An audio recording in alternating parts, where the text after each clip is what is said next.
Now, Mr. Judson, I wanted you to tell me some of the stories of other places where this has happened, because it hasn't just happened to you.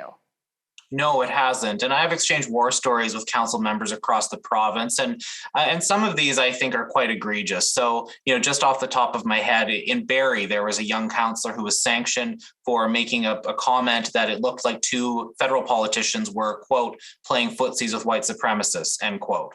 In Cornwall, there was a councillor who was sanctioned for criticizing some actions of senior city staff on social media.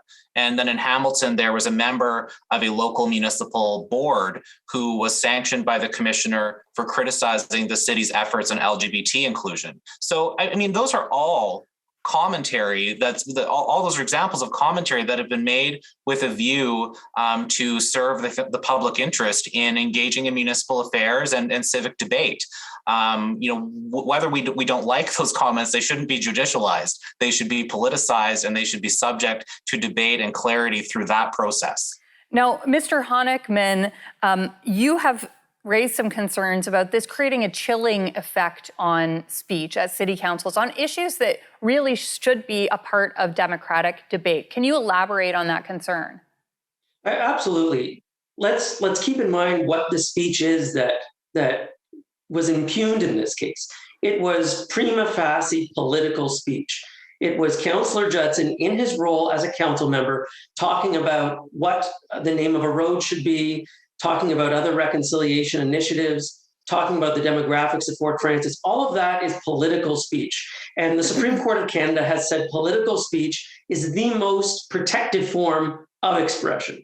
So there's no doubt about that. And so what we have to do is either read these codes of conduct narrowly enough that words like discrimination get read in a narrower sense to apply to real discrimination, like where if Councillor Judson didn't hire someone for his office because of the color of their skin. We have to apply it that narrowly, or maybe a bit more broadly than that, but certainly not to statements about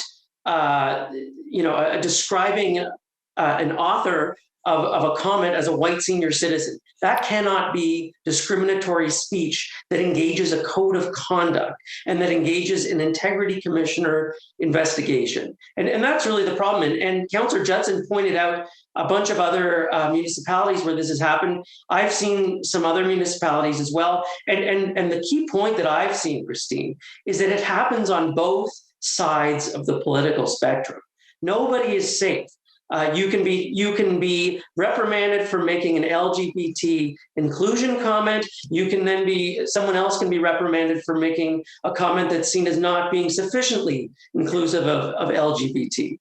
And if we care about those issues being decided in the realm of politics and not in the realm of law and in the realm of judicializations, then people from both sides of the political spectrum need to come together in support of reforming the Municipal Act and these codes of conduct. You raised such an excellent point, Mr. Honigman. Mr. Judson, I don't want to put words in your mouth, but I think you might describe yourself as progressive or left of center. It should be no surprise I describe myself as right of center, but I share a lot of these concerns. And what would you say about how this code of conduct weaponization can cross the political spectrum? I think that's absolutely right, in that there are concerns from the left and the right on any issue. And we're not even talking about extreme concerns, but that contribute positively to the work of municipal councils.